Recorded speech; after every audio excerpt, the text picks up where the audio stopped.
Assalamualaikum warahmatullahi wabarakatuh. Innal hamdalillah nahmaduhu wa nasta'inuhu wa nastaghfiruh wa na'udzu billahi min shururi anfusina wa min sayyiati a'malina. May yahdihillahu fala mudilla lahu wa may yudlil fala hadiya lahu. Wa asyhadu an la ilaha illallah wahdahu la syarika lahu wa asyhadu anna Muhammadan 'abduhu wa rasuluh. Allahumma shalli wa sallim ala nabiyyina Muhammad wa ala alihi wa ashabihi wa man tabi'ahum bi ihsanin ila yaumiddin. Amma ba'd. Bapak-bapak, ibu-ibu, ikhwati fillah dan para pemirsa dari JTV dimanapun anda berada, azzanallahu wa iyyakum. Alhamdulillahilladzi bi ni'matihi tatimmus shalihat. Nikmat karunia Allah Subhanahu wa taala sehingga kita dapat kembali duduk dalam majelis yang mulia ini, majelis ilmu. Yang mana semoga Allah mudahkan pada kesempatan ini bersama kita akan mempelajari sebuah hadis yang menjadi landasan kita. Pembahasan kita berkaitan dengan halal dan haram. Dan dalil yang menjadi landasan kita pembahasan dari tentang halal dan haram adalah hadis dari Abdullah An-Nu'man bin Bashir. Kita bacakan hadisnya.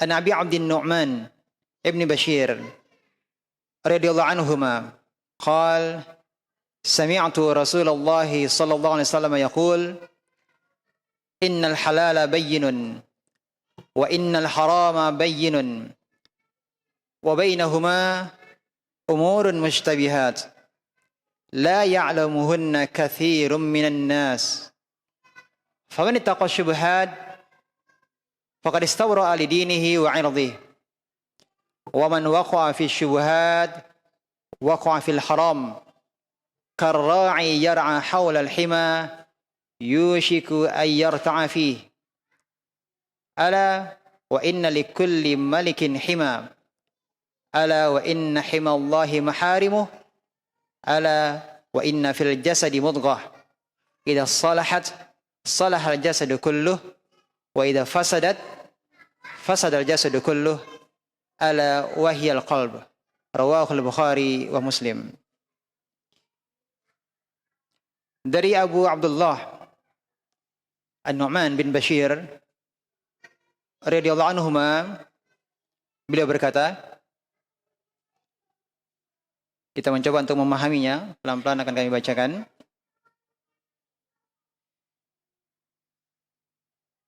Aku mendengar Rasulullah SAW bersabda, sesungguhnya perkara-perkara yang halal itu jelas. Dan perkara-perkara yang haram itu jelas. Dan di antara keduanya, yakni di antara halal dan haram, ada perkara yang syubhat. Yakni perkara yang samar. Yang mana banyak orang yang tidak mengetahui hal itu. Tidak mengetahui apakah halal ataukah haram.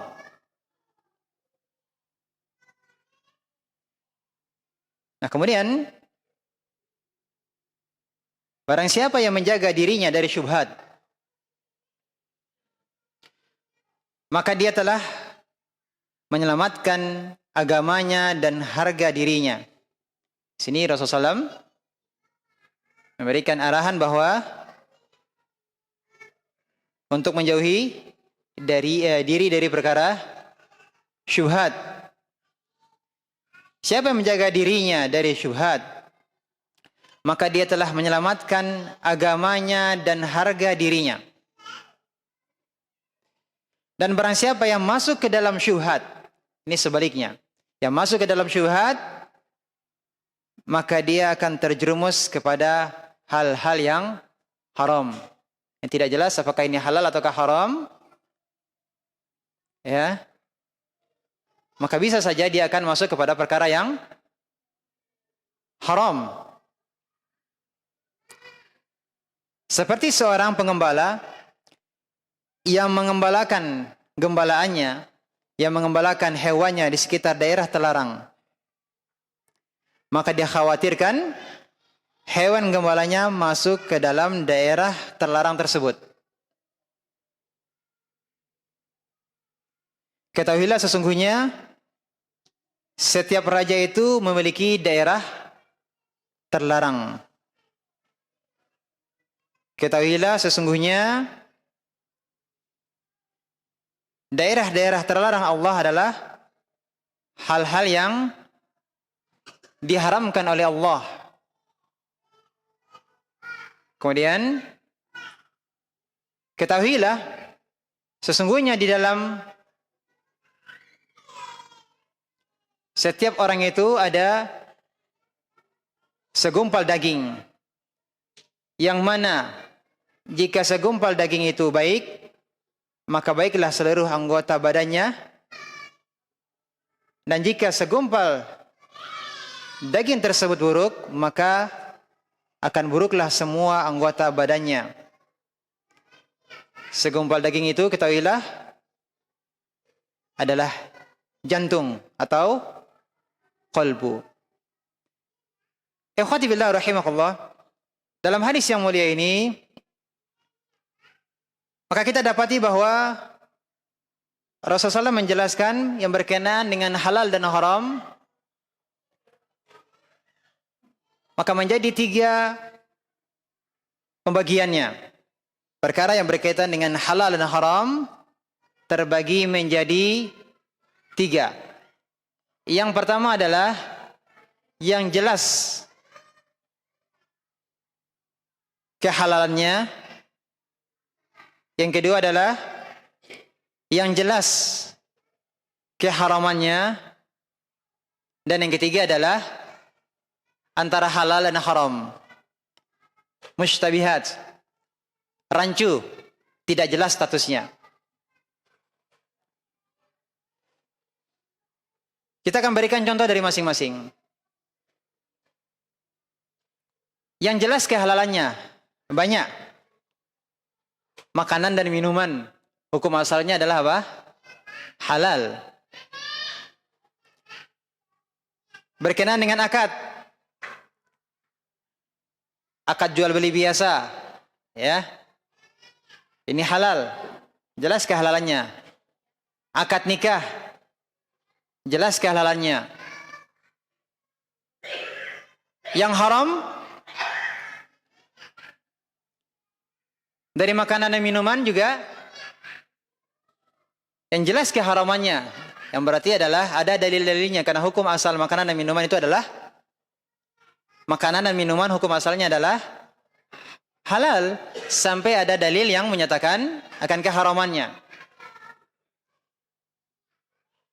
Dan dalil-dalil yang menjelaskan tentang keharaman makanan dan minuman itu tidak banyak. Tapi dalil-dalil yang menyebutkan keharamannya berarti jelas itu adalah haram. Kalau dinyatakan oleh dalil itu adalah haram. Apa contohnya? Seperti daging babi, anjing, bangkai. Ya, bangkai. Apa lagi?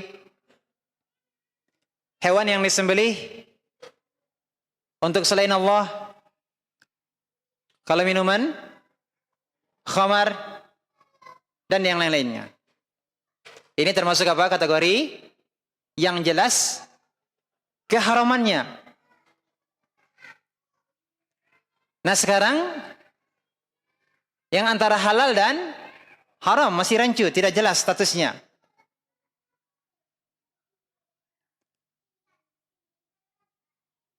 Contoh dari makanan dan minuman. Apa hukumnya makan kuda? Daging kuda apa hukumnya?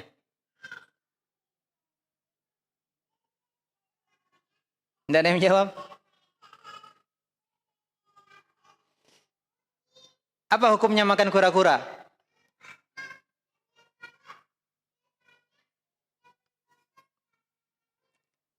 Apa hukumnya makan buaya? Halal atau haram? Sate buaya, apa hukumnya? Halal? Kenapa halal?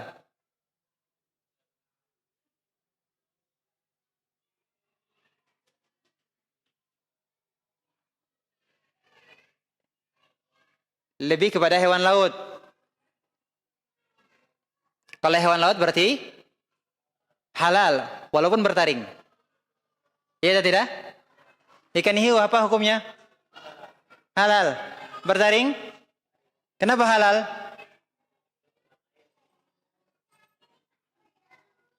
Ya hewan air, hewan laut, ya kan? Ya, hewan laut halal. Nah sekarang buaya masuk mana? Hewan darat atau hewan laut? Para ulama berbeda pendapat dalam hal ini. Ada yang masukkannya ke dalam hewan darat, ada yang masukkannya ke dalam hewan laut. Kalau dimasukkan ke dalam hewan darat berarti haram.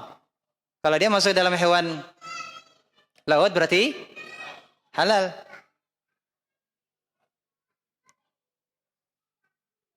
Ini antara halal dan haram. Bagaimana sikap kita? Nah, ini kita pelajari juga. Bagaimana sikap kita? Hukum ular bagaimana? Haram. Kalau ular laut?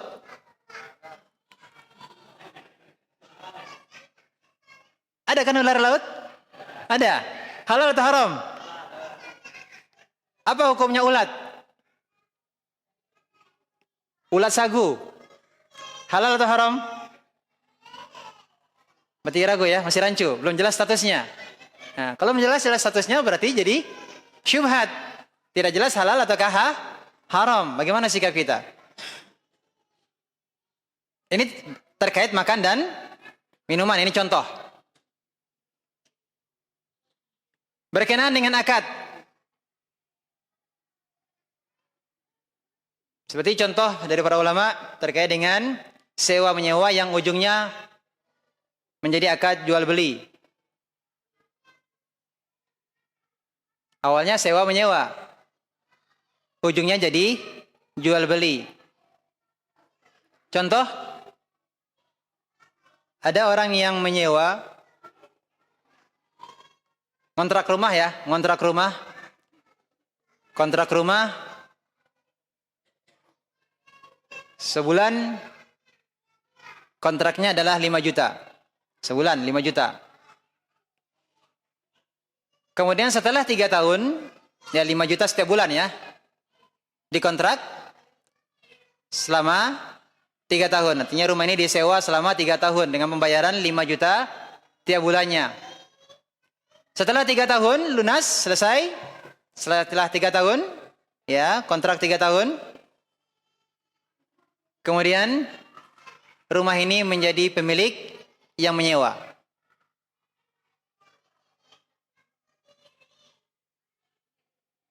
Sah atau tidak akadnya?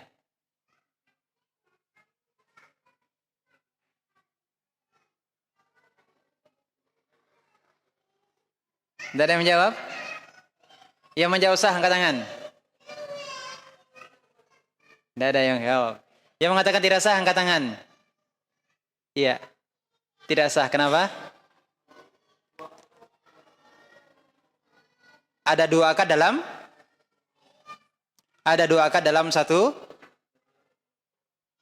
dalam transaksi ya. Ada 2 akad.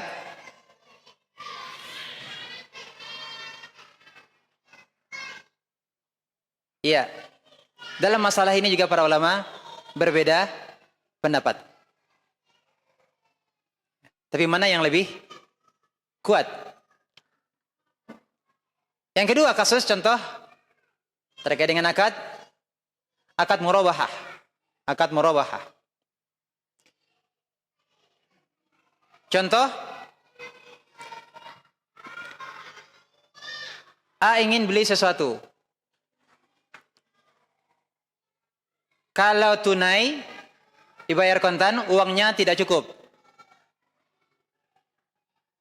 Dia bisa belinya apa? Cicil. Maka dia datang kepada B, minta untuk membeli barang yang ada di C. Jadi kalau A kalau ingin beli tunai 10 juta, belum ada uangnya. Dicicil, yang C tidak mau menjual dengan cara dicicil, maunya tunai. A datang ke B, minta untuk dibelikan barang dari C. Maka B beli barang dari C dengan harga 10 juta tunai. Kemudian setelah itu B menjual barang ini ke A dengan dicicil dan harganya naik menjadi 12 juta. Apa hukumnya? Boleh? Sepakat? Sepakat. Yang mengatakan boleh hanya dua di sini. Yang tidak boleh dari sekian banyak hanya dua. Yang lebihnya ini yang masuk mana nih? Masuk syubhat ataukah? Hah? Boleh. Para ulama berbeda pendapat juga dalam masalah ini. Ada yang mengatakan boleh, ada yang mengatakan tidak boleh. Yang mengatakan boleh berpendapat gimana? Transaksinya sudah berbeda, bisa dijelaskan?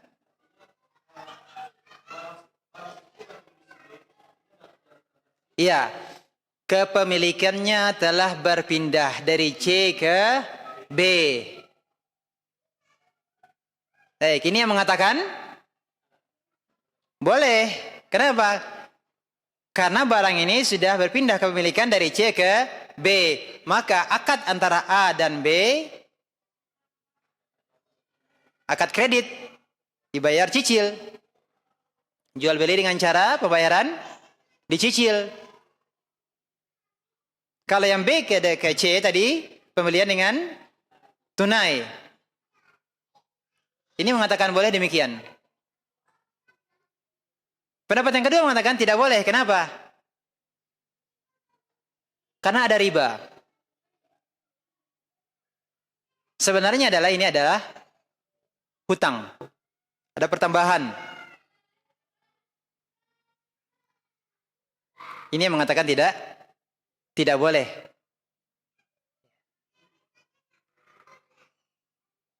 Yang mengatakan tidak boleh kenapa?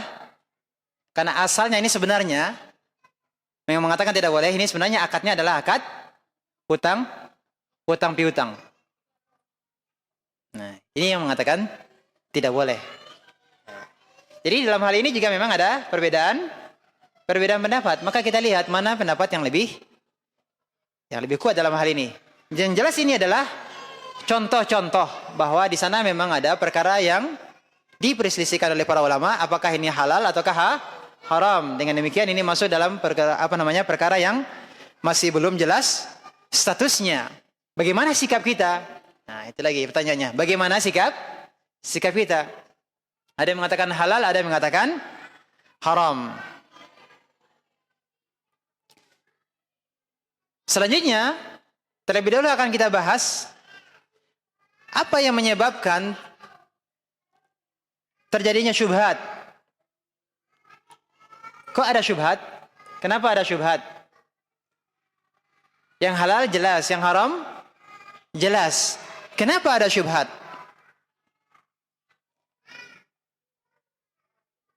Kalau kita kategorikan sebab adanya syubhat, sebab yang pertama adalah disebabkan karena dalil. Permasalahannya ada pada dalil. Ada apa dengan dalil? Ya, perkara menjadi syubhat disebabkan karena kondisi atau keadaan dalil itu sendiri. Contohnya, kita bagi lagi, karena dalil tersebut belum masyhur di tengah masyarakat.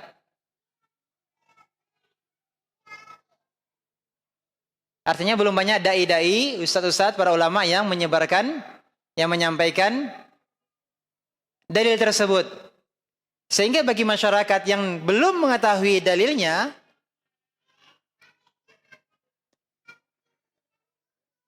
ketika disampaikan, mereka masih mengatakan ini halal ataukah haram. Yang kami tahu selama ini halal.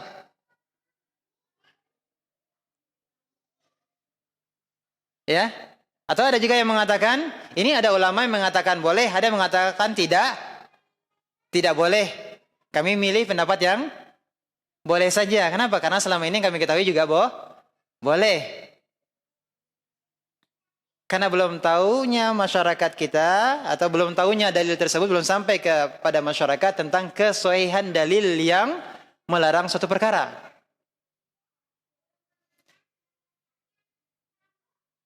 Maka akhirnya yang tahu hanya sebagian orang. Ya, dalil tersebut belum masyhur, belum dikenal oleh kebanyakan masyarakat. Maka dalil tersebut sebatas diketahui sebagian orang. Apa contohnya? Terkait dengan musik. Musik itu apa hukumnya? Haram.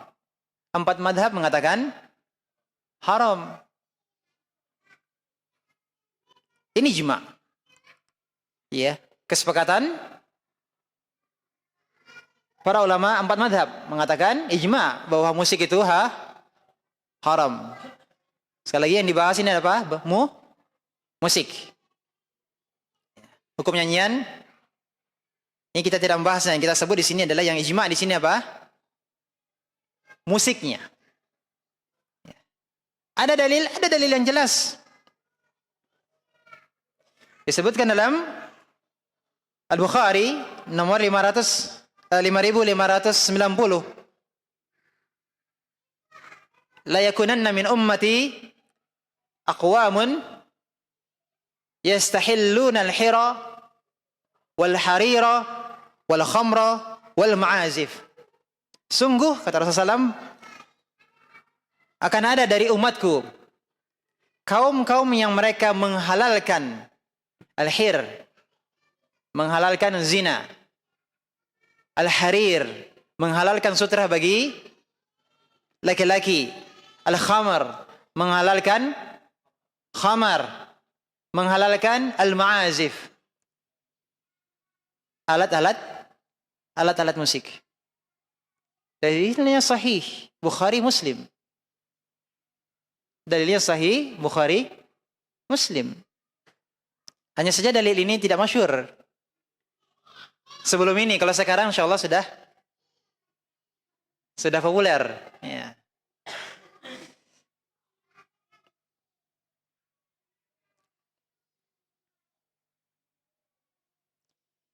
Yang kedua, dalil tersebut ya menjadi syubhat. Perkaranya menjadi syubhat disebabkan karena dalam satu permasalahan terdapat 2 dalil yang berbeda. Satu permasalahan ada dua dalil yang berbeda. Ada yang menghalalkan, ada yang mengharamkan. Maka dalam masalah ini, bagaimana caranya? Kalau nampaknya ada 2 dalil yang berbeda, kalau bisa dikompromikan, kalau bisa dijamak, 2 dalil ini bisa digabung, maka inilah yang didahulukan. Ini yang didahulukan. Menggabungkan antara 2 dalil yang kelihatannya kontradiktif, berbeda. Kalau bisa dijamak, maka dijamak kedua dalil tersebut. Yang lainnya adalah dengan cara mentarjihnya, merojihkan mana pendapat yang mana dalil yang lebih kuat, mana dalil yang lebih kuat. Lebih kuat bahwa dalilnya sahih, maka jelas hukumnya.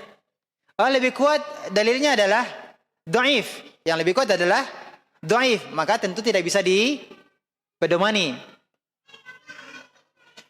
Jadi metode yang kedua yang ditempuh adalah dengan cara mentarjih, melihat dalil tersebut ditimbang mana yang lebih kuat, sahih ataukah tidak. Ini di antara contohnya. Tapi kalau bisa digabung, maka hukum asalnya apa? Didahulukan untuk digabung. Yang ketiga adalah Dua dalil yang berbeda tersebut bisa jadi dalil yang pertama telah dihapus, mansukh. Ada dalil yang lain menjadi nasikh, penghapus. Contoh kasus ziarah kubur itu pada awalnya dilarang. Karena kondisi kaum muslimin baru masuk Islam. Ya, iman masih lemah. Dia khawatirkan akan terjadi apa? Pengagungan terhadap kuburan. Maka di awal-awal Islam ziarah kubur itu dilarang. Kemudian setelah itu Rasulullah SAW memerintahkan, ada dalil yang menjelaskan bahwa Rasulullah memerintahkan untuk ziarah kubur. Di antaranya adalah untuk apa? Mengingat kematian. Ini ada dua hal yang berbeda. Yang pertama ada larangan, yang kedua ada anjuran. Bagaimana digabungnya? Mungkin atau tidak? Ini ada larangan, ini ada anjuran. Oh, ternyata yang larangan tadi hukumnya telah dihapus. Dihapus dengan yang membolehkannya. Namun ranah ini mengkompromikan dua dalil, menterjih dalil yang melihat apakah ada nasikh dan mansukh, ada yang menghapus dan yang dihapus berkenaan dengan dalil. Ini ranahnya para ulama. Ranahnya para ulama. Maka dalam hal ini bagi masyarakat umum bisa jadi ini perkara yang syubhat, yang belum jelas statusnya. Tapi bagi para ulama ini tidak syubhat. Kenapa? Karena mereka mempelajari dalil-dalilnya, mereka beristihad. Kemudian mereka mengeluarkan hukum, kemudian mereka katakan ini halal. Maka ulama yang mengatakan halal, bagi ulama tersebut tidak syubhat, karena dia telah beristihad. Untuk kasus yang sama, permasalahan yang sama, ada ulama yang lain mengatakan tidak halal, tidak boleh. Ini juga dengan istihad. Maka ulama yang mengatakan tidak boleh juga, ini adalah berdasarkan hasil istihadnya. Ya, ulama yang mu'tabar, ulama yang memang dianggap keilmuannya oleh para ulama.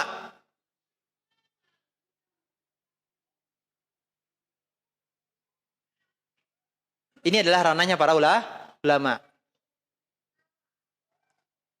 Kalau benar mereka mendapatkan dua pahala.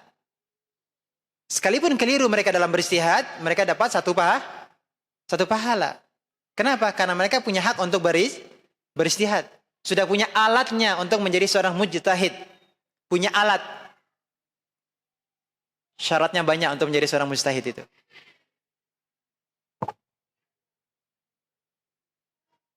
Di antaranya apa? Menguasai bahasa Arab itu sendiri. Ya, menguasai Al-Quran, menguasai hadis. Menguasai status hadis. Dan seterusnya.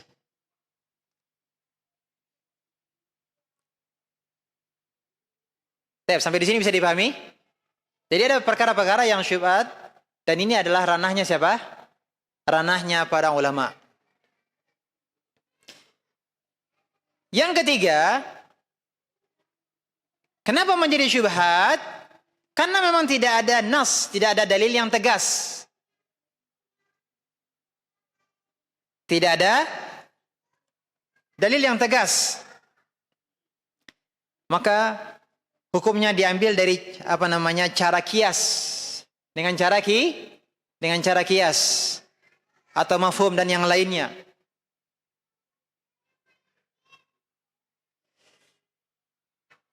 Maka para ulama berselisih pendapat dalam hal ini. Contohnya apa? Yang masyhur tentang qunut subuh.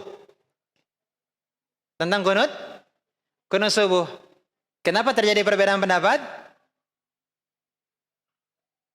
Karena dalilnya tidak tegas.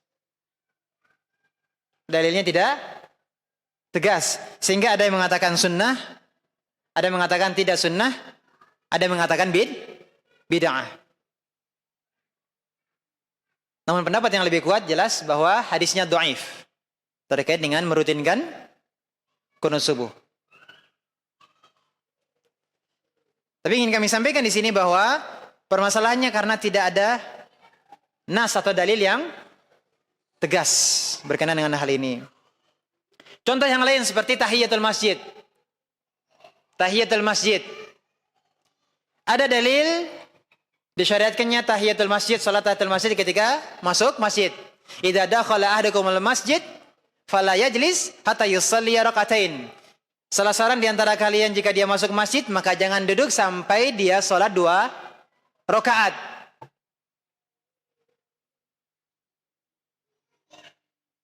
Timbul permasalahan, bagaimana kalau ada yang masuk masjid ketika matahari pas sedang istiwa? Atau ada yang masuk masjid setelah sholat subuh? Bukankah terlarang sholat sunnah setelah sholat subuh? Termasuk juga tidak ada sholat ya setelah sholat asar.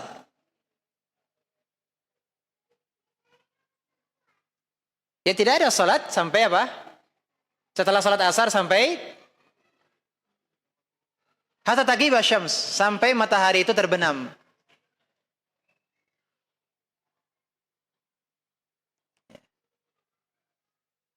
Demikian juga tidak ada sholat setelah sholat subuh sampai matahari terbit. Berarti ini ada waktu-waktu yang dilarang untuk sholat. Sedangkan tahiyatul masjid ada dalil. Ini sifatnya umum ya kan? Sifatnya umum. Nah bagaimana kalau ada orang yang masuk masjid setelah sholat asar? Dia sudah sholat asar, masuk ke masjid jam 5. Boleh dia sholat tahiyatul masjid atau tidak? Ini khilaf di antara para ulama. Kenapa? Karena memang tidak ada juga dalil yang menganjurkan untuk sholat tahiyatul masjid di waktu terlarang. Tidak ada dalil yang menganjurkan sholat tahiyatul masjid sekalipun di waktu yang terlarang. Ini ada dalil larangan untuk sholat. Dan ini ada dalil untuk dianjurkan sholat. Bagaimana caranya? Yang jelas di sini memang ada khilaf di antara para ulama dalam masalah ini. Ya. Dan pendapat yang lebih kuat memang ini dikecualikan. Tidak termasuk larangan karena termasuk sebab, ada sebab. Di antaranya adalah dikarenakan ada sahabat yang setelah sholat subuh dia sholat qobliyah. Ketika ditanya, jawabannya adalah dia belum sholat qobliyah, sehingga sholat qobliyahnya kapan? Setelah sholat subuh. Padahal itu waktu terlarang. Namun Rasulullah SAW tidak mengingkarinya. Kalau Rasulullah SAW mengingkari berarti jelas hukumnya tidak boleh. Maka bisa jadi tahiyatul masjid pun juga terlarang. Kenapa? Ini yang sudah jelas qobliyah, yang mengqadha'nya. Padahal boleh mengqadha'. Boleh mengqadha' salat qobliyah.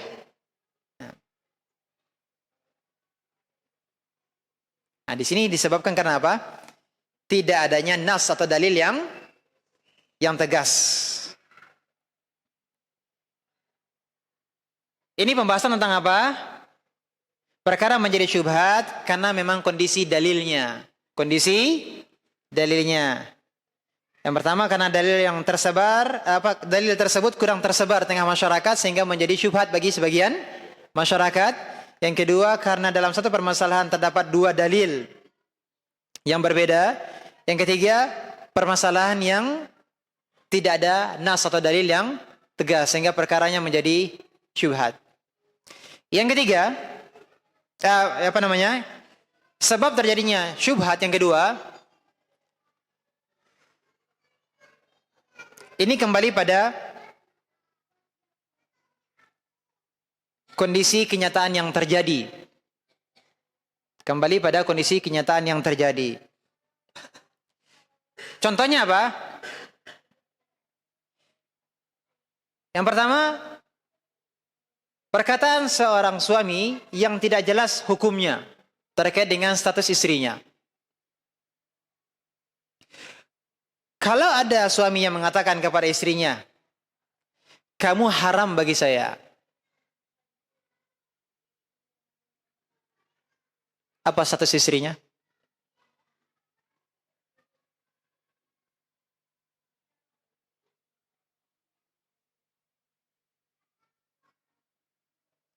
Ada seorang suami mengatakan kepada istrinya, kamu haram bagi saya.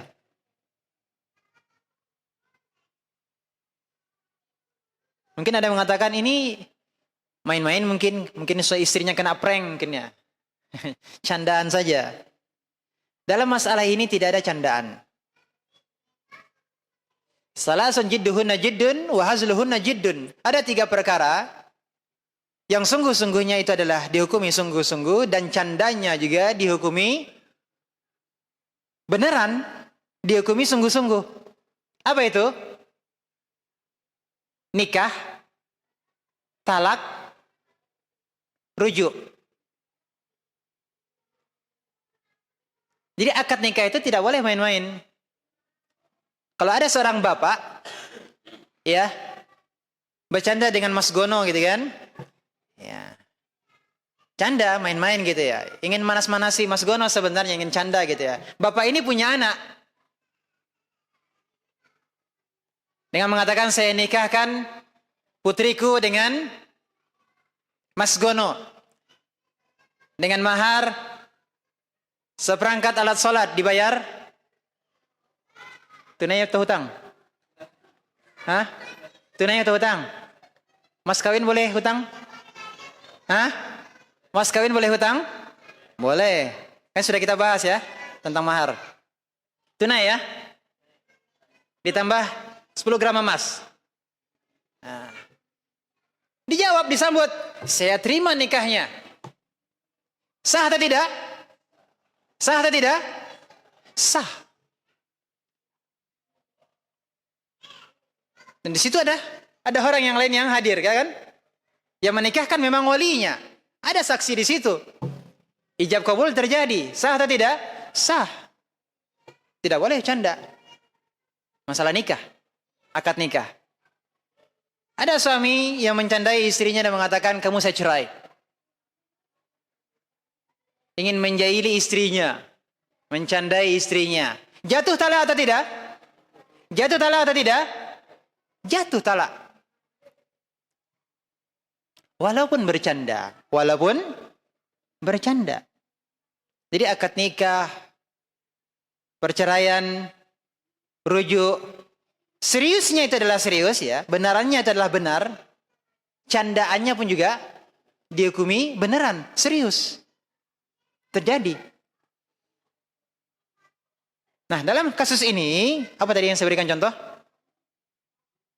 Ada suami mengatakan bahwa kamu haram bagi saya. Apa status istrinya?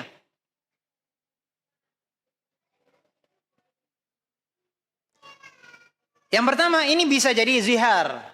Artinya dia mengharamkan dirinya untuk menggauli istrinya. Maka dalam hal ini tidak boleh digauli selamanya. Ini kita sudah bahas ya pada bab pembahasan kita tentang nikah ya. Tentang talak ya, tentang talak. Ya, suami menzihar istrinya, maka selamanya tidak boleh digauli.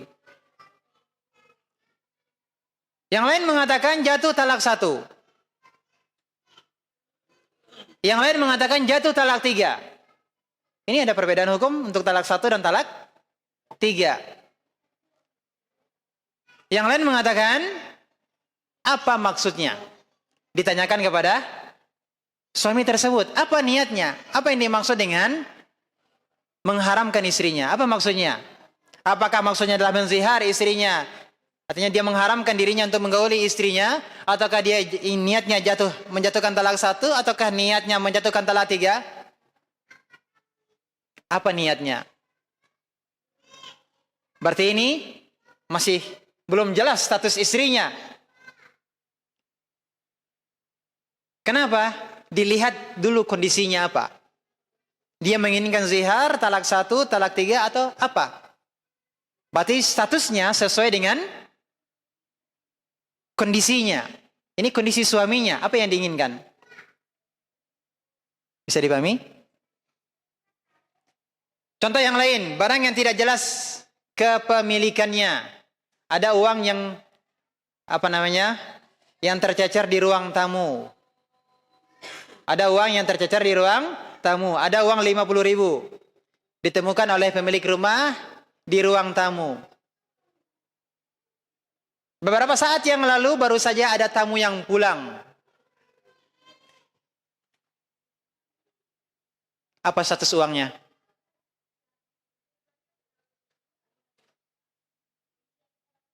Telepon tamu tadi, kehilangan uang. Nah, dia tidak bisa memastikan apakah itu uang dia ataukah tidak. Bisa jadi iya uang dia yang jatuh dari sakunya. Dia juga tidak bisa memastikannya. Apa hukumnya? Tidak ada yang menjawab.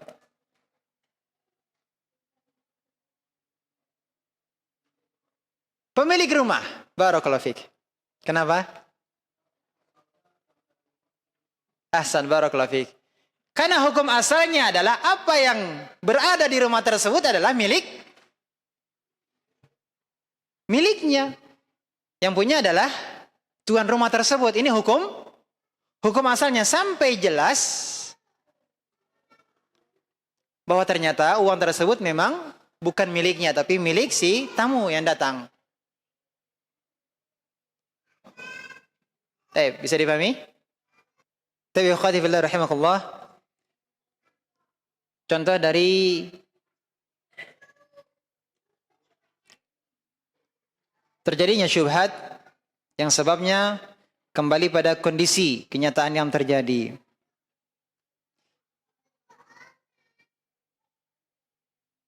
Contohnya adalah pekerjaan yang tidak murni halal. Pekerjaan yang tidak murni halal. Bagaimana status gajinya?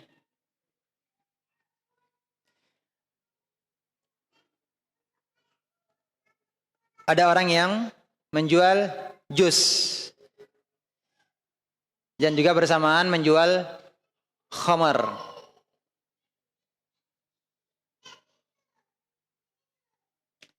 Apa status penghasilannya?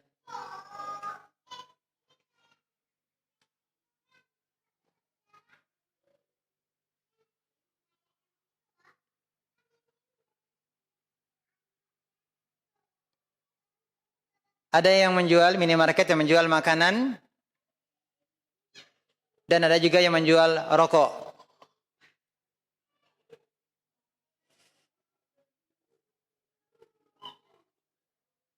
Bagaimana dengan status karyawannya, gajinya, terkait dengan gajinya? Dia bagian apa? Bagian kuli atau bagian kasir? Bagian tukang pikul ataukah bagian kasirnya? Kalau bagian kasir tentu dia akan bertransaksi dengan menjual khamar, menjual rokok. Kalau dia bagian tukang pikulnya, tukang angkat-angkat, kalau dia menolak untuk mengangkat khamar, maka jelas gajinya. Tapi kalau dia juga mengangkat khamar, bagaimana status gajinya? Padahal terkait dengan khamar ini sudah kita bahas. Ada 10 yang dilaknat yang berkaitan dengan khamar. Yang pertama yang dilaknat adalah khamarnya itu sendiri yang dilaknat. La'anallahu al-khamar. Allah melaknat khamar, ini yang pertama. Kemudian yang kedua adalah wala'ana syaribaha. Allah melaknat yang meminumnya. Yang ketiga adalah wasaqiyaha, yang menuangkan khamar juga dilaknat. Sudah berapa? Yang keempat, wabai'aha, yang menjualnya juga dilaknat. Jadi karyawannya yang menjualkan tadi, ya kasirnya kena laknat juga.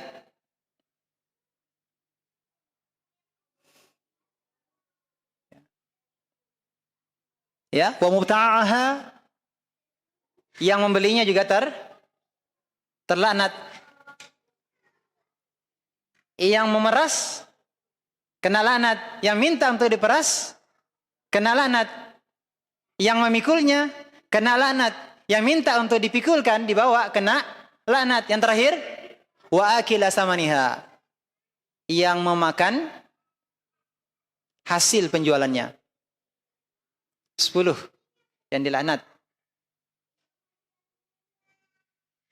Nah, kembali pertanyaannya adalah bagaimana status karyawan tadi yang bekerja di minimarket, contohnya di situ ada jual khamar. Bagaimana status gajinya? Kalau dia bagian angkat-angkat ya, dia tidak ada bersentuhan sama sekali selama dia kerja, dia tidak bersentuhan dengan khamar, aman. Tapi kalau bagian kasirnya, ada yang beli, dia tentu menjualnya. Kalau bagian IT-nya, bagian IT bagaimana? Mungkin dia bekerja membuat IT untuk koperasi, ternyata di situ ada yang berkaitan dengan apa? Transaksi riba. Bagaimana status gajinya? Nah ini, berarti dilihat kan kondisinya tadi gitu kan? Ini ada yang bersinggungan langsung, memang terlibat, dan ada yang tidak terlibat. Kalau tidak terlibat, aman, jelas halal. Tapi kalau dia terlibat,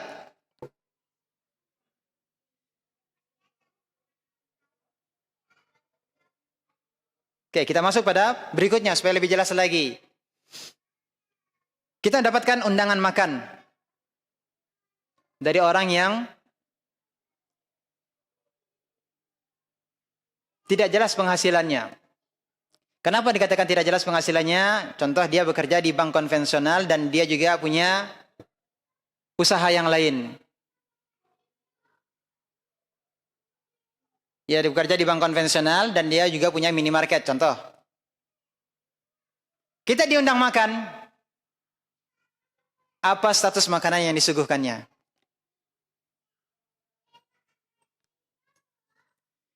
Halal aja Ustaz. Ngapain kita minggir susah-susah? Halal haramnya. Itu.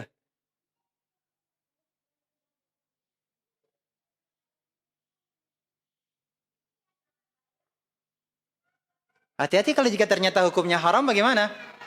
Berarti ada sesuatu yang haram yang masuk ke dalam tubuh kita. Maka di sini kita harus bertakwa dalam hal ini, berhati-hati. Jangan sampai kita berada posisi syubhat, kemudian kita dengan gampangnya, dengan mudahnya kita langsung mengambil keputusan halal sajalah. Kan masih ada ulama yang menghalalkannya, berarti halal. Jadi semua yang syubhat halal semuanya. Nah, begini susah. Nanti kita akan bahas di akhir nanti. Bagaimana sikap kita jika kita dihadapkan pada perkara yang syubhat.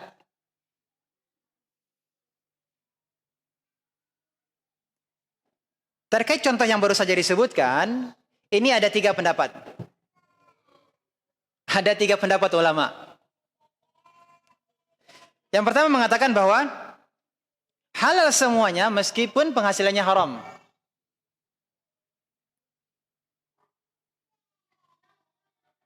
Karena makanan yang disuguhkannya adalah halal.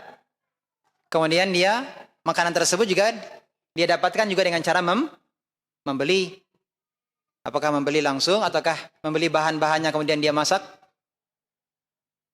dengan cara yang halal. Ini pendapat yang pertama mengatakan halal, boleh. Pendapat yang kedua mengatakan dilihat mana yang dominasi. Kalau penghasilnya yang lebih besar itu didapatkan dari hasil kerjanya di bank konvensional, maka tidak boleh dimakan.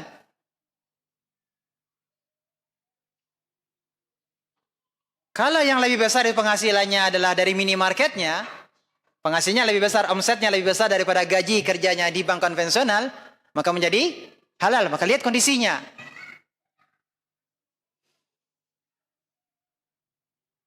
Gimana Pak? Yang mana nih?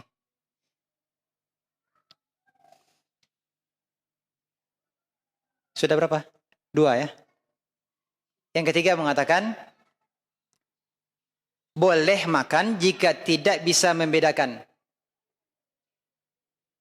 Jika tidak bisa membedakan mana yang lebih dominan penghasilannya.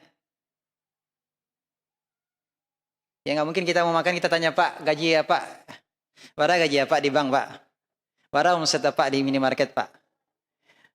Oh gaji apa di bank lebih banyak Pak? Oh ya, enggak, jadi mau makan apa?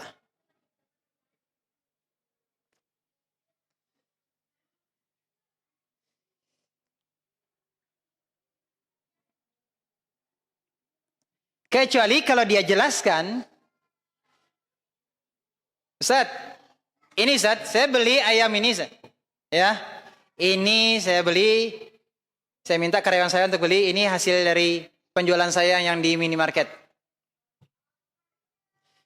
Ini Ustaz, gulai kambing ini Ustaz.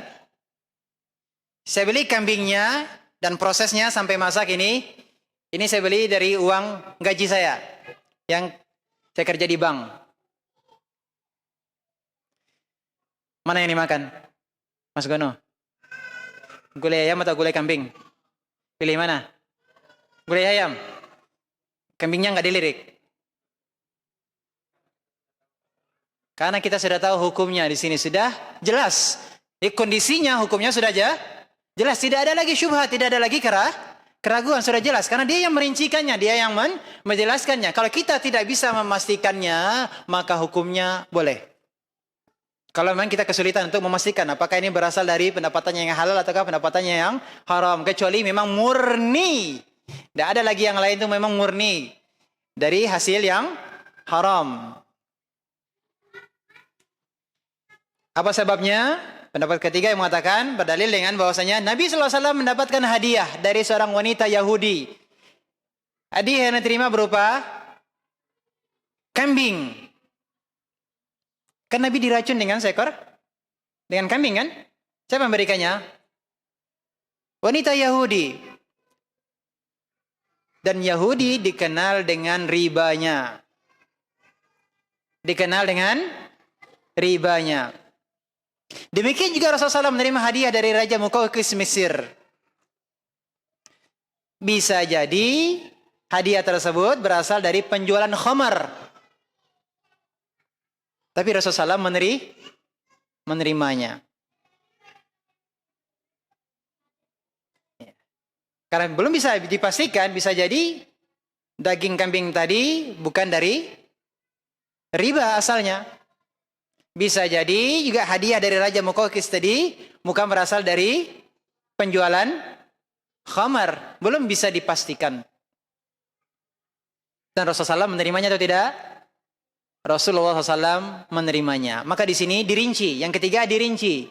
Dan ini adalah pendapat yang lebih berhati-hati. Kalau memang tidak diketahui halal haramnya, kita tidak bisa memastikannya terkait dengan status dari mana pendapatannya tadi. Maka hukum asalnya adalah boleh. Tapi kalau dia rinci, dia jelaskan ini dari pendapatan yang haram, maka tentu tidak boleh. Terakhir pembahasan kita adalah bagaimana sikap kita terhadap perkara yang syubhat. Kalau kita dihadapkan pada perkara yang syubhat, pertama, kita tidak tahu kita tidak tahu hukumnya. Yang kedua, kita tahu hukumnya dengan jelas.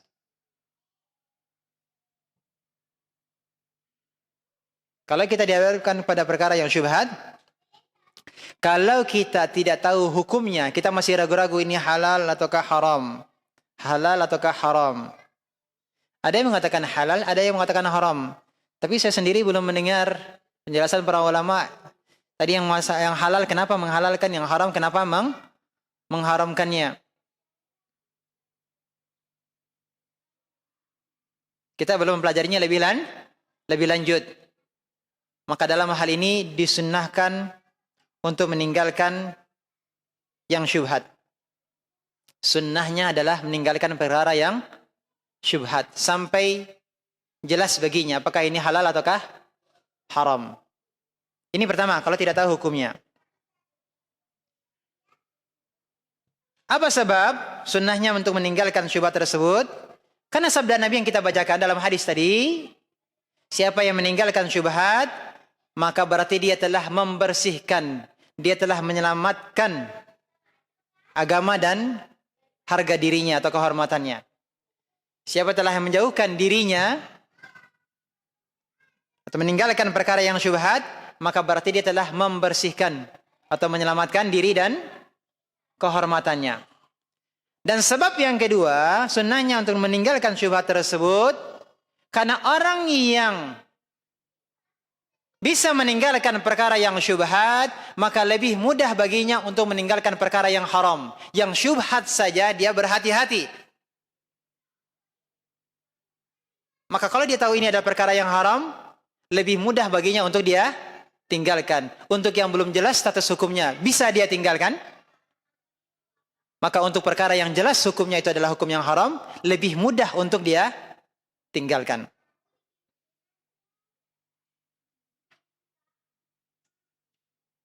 Nah, kalau dia tidak tahu hukumnya, namun dia tetap mengerjakannya bagaimana?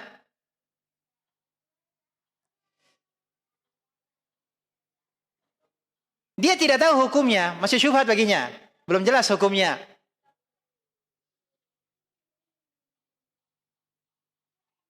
Masih samar-samar. Kalau dia katakan, tidak apa-apa. Masih ada yang mengatakan, boleh. Tapi dia tidak mempelajari dalil-dalil, hujjah. Kemudian tidak juga mempelajari ulama yang mengatakan tidak boleh.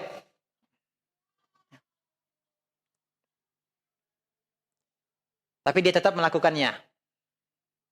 Padahal ada ulama yang mengatakan tidak boleh atau haram. Dia tetap menganggapnya halal, dia tetap melakukannya. Siapa yang terbiasa menerjang atau melakukan perkara-perkara yang syubhat, ya sebagaimana yang disebutkan dalam hadis yang kita pelajari ini, maka dia akan terjerumus kepada perkara yang haram. Dia akan terjerumus pada perkara yang haram. Kenapa? Karena yang syubhat saja dia bermudah-mudahan. Ya, kalau dia sudah menganggap ini tidak apa-apa, maka dia khawatirkan nanti dia bermudah-mudahan dalam perkara yang haram. Bisa akan terjerumus ke dalam perkara yang haram. Yang kedua, ini kan masalahnya masih diperselisihkan. Apakah ini halal ataukah haram? Dia menganggapnya, ya boleh saja. Ternyata yang benar, yang kuat pendapatnya adalah memang haram, tidak boleh. Berarti dia terjerumus pada perkara yang haram. Inilah yang dimaksud oleh Rasulullah SAW, karra'i yar'a haulal hima. Seperti pengembala yang mengembalakan hewan gembalaannya di sekitar daerah yang terlarang. Kambing, ada mengembala kambing di sekitar halaman tetangga yang tidak ada pagarnya. Apa yang kemungkinan terjadi? Apa yang kemungkinan terjadi? Kemungkinannya kambingnya akan masuk ke taman atau halaman tetangga. Maka tadi orang yang tadi yang masih berada di perkara yang syubhat, berputar pada perkara yang syubhat, dia khawatirkan dia masuk pada perkara yang haram. Dia bermudah-mudah dalam perkara yang syubhat. Dia tidak meninggalkan perkara yang syubhat. Maka dia khawatirkan seperti tadi hewan gembalaan yang berada di sekitar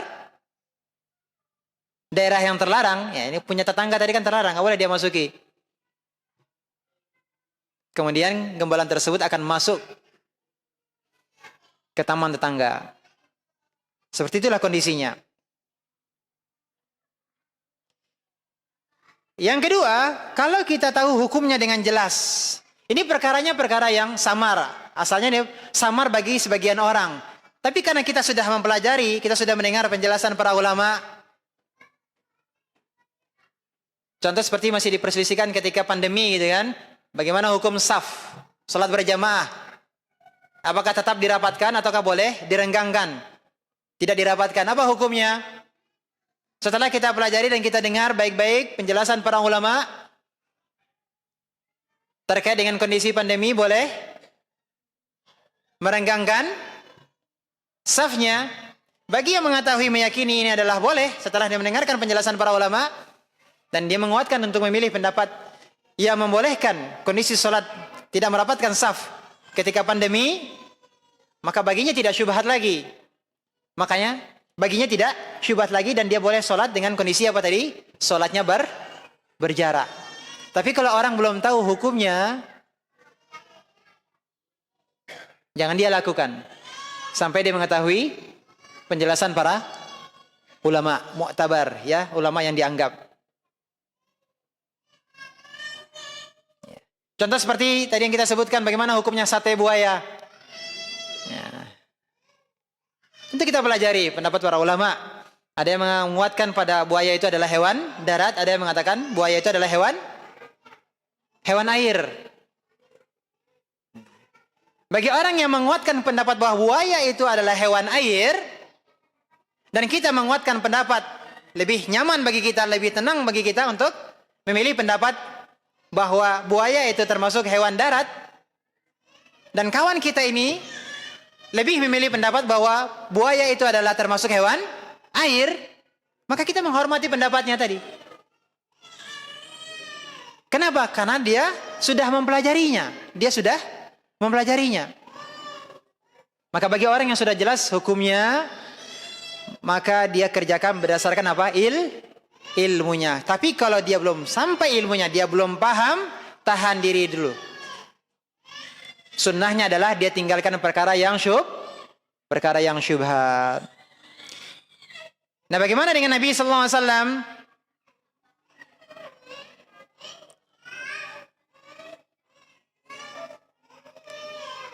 Nabi sallallahu alaihi wasallam terhadap perkara yang syubhat, beliau berhati-hati dan menjauhinya. Ini sikap Rasulullah SAW. Sikap dari Rasulullah SAW apa? Berhati-hati dan menjauhi perkara syubhat. Ada sahabat yang bertanya tentang anjing yang dilepas dengan bismillah. Anjing buruan yang sudah sudah terlatih. Anjing yang sudah terlatih untuk berburu dilepas dengan bismillah. Apa status hewan buruannya? Halal. Tapi kemudian ketika pemilik anjing ini mendapati bahwa di dekat anjingnya ada anjing yang lain, tidak diketahui apakah pemiliknya tadi melepaskan anjing ini dengan bismillah ataukah tidak. Bisa jadi juga tidak diketahui, mungkin ada anjing liar. Tidak diketahui siapa pemiliknya. Namun dia sendiri, anjingnya anjing terlatih, biasa berburu. Dilepaskan dengan mengucapkan bismillah. Tapi ternyata di dekat hewan yang diburu oleh anjingnya tersebut ada anjing lain. Bagaimana status hewan buruannya? Hukum asalnya adalah halal. Namun kemudian permasalahannya ada anjing lain. Ini ditanyakan oleh sahabat kepada Rasulullah SAW. Apa kata Rasulullah SAW? La ta'kul. Tinggalkan, jangan dimakan. Rasulullah memberikan hukum kepada sahabat yang bertanya ini apa? Tinggalkan, jangan dimakan. Kenapa? Karena engkau tidak tahu bahwa pemilik anjing ini melepaskannya dengan bismillah. Ini kan diragukan ya. Diragukan syubhat ini. Ini najis ataukah suci? Ini halal ataukah haram? Hukum asalnya ada halal. Permasalahannya ada anjing yang lain. Tidak tahu ini. Maka kalau kita dihadapkan pada kondisi ini, maka bertakwalah kepada Allah SWT. Tinggalkan yang belum jelas hukumnya. Terakhir, bagian yang terakhir, Rasulullah SAW katakan, ala inna fil jasadi mudghah. Ketahuilah bahwasanya dalam tubuh itu ada segumpal darah. Pelajaran yang kita ambil, faedah yang kita ambil dari hadis ini, Rasulullah SAW katakan bahwa kalau segumpal darah tersebut baik, maka seluruh tubuh juga akan baik. Wa idza fasadat fasadal jasadu kulluh. Jika segumpal darah tersebut rusak, maka seluruh tubuh juga akan rusak. Yang dimaksud dengan segumpal darah itu adalah jantung atau kolbu. Pelajarannya adalah, kalau kita ingin menjadi orang yang mudah untuk meninggalkan perkara-perkara yang syubhat, maka perbaikilah hati kita. Yang dimaksud dengan perbaiki hati adalah kuatkan iman kita, kuatkan ketakwaan kita kepada Allah Subhanahu wa taala.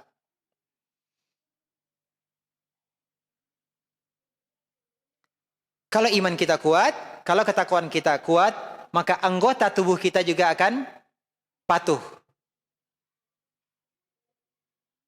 Hati kita dikuatkan, keimanan kita dikuatkan, ketakwaan kita dikuatkan. Kalau segumpal darah ini kita sudah kuatkan dengan keimanan, dengan ketakwaan, maka akan mudah untuk meninggalkan perkara-perkara yang syubhat. Anggota tubuh yang lain akan tunduk untuk meninggalkan perkara yang syubhat. Namun kalau kita tidak bersihkan hati kita, tidak perbaiki hati kita, maka ini kita akan berlawanan dengan hawa nafsu. Maka hawa nafsu tentu cenderung kepada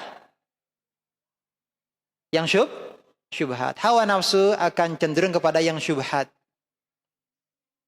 Syahwat kita akan lebih cenderung kepada perkara yang syubhat. Maka untuk menghadapi perkara-perkara seperti ini, kuatkan iman kita, ketakwaan kita kepada Allah Subhanahu wa taala.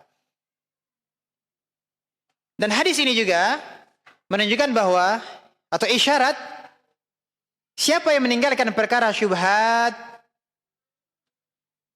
maka akan mudah bersih hatinya. Siapa yang meninggalkan perkara yang syubhat, maka akan mudah bersih hatinya. Namun sebaliknya, siapa yang menerjang perkara-perkara yang syubhat, maka hatinya akan menjadi kotor. Inilah pembahasan kita terkait dengan perkara yang halal dan haram, dan apa yang ada di antara keduanya. Ini perkara yang masih syubhat, samar-samar belum jelas statusnya antara halal ataukah haram. Inilah hadis yang mulia, pelajaran yang sangat penting bagi kita untuk terus kita menuntut ilmu. Jika ada hal-hal yang tidak kita ketahui, maka jangan segan-segan untuk bertanya. Kita mencari apa penjelasan para ulama. Apa fatwa para ulama, ulama mu'tabar, ulama yang dianggap, yang diakui keilmuannya, ulama yang dipercaya. Apa fatwa-fatwa mereka? Apa penjelasan-penjelasan mereka? Kalau belum kita mendapati penjelasannya, maka yang lebih baik adalah kita meninggalkan perkara-perkara yang syubhat tersebut. Karena dikhawatirkan apa tadi?